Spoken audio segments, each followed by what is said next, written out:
बदलापूरच्या वातावरणामुळे मुख्यमंत्री यांचा दौरा उद्या मुंबईकडे होणार रवाना। मुख्यमंत्री 3 दिवसांसाठी दरेगावी आले होते सकाळी। बदलापूरच्या घटनेमुळे मुख्यमंत्री सकाळी मुंबईच्या दिशेने जाणार।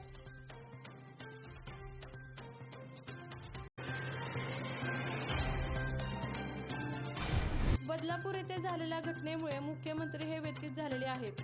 मुख्यमंत्र्यांनी त्यांच्या गावातील कुठल्याही कार्यक्रमाला किंवा देवदर्शनाला हजेरी लावलेली नाही।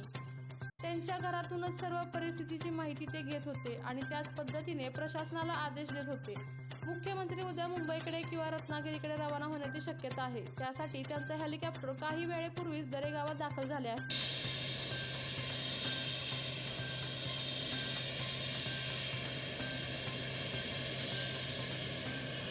आपल्या तालुक्यातील जिल्ह्यातील बातम्या सर्वप्रथम पाहण्यासाठी आजच सातारा न्यूजला YouTube चॅनलवर सबस्क्राइब करा, लाईक करा, शेअर करा आणि बेल आयकॉन प्रेस करायला विसरू नका।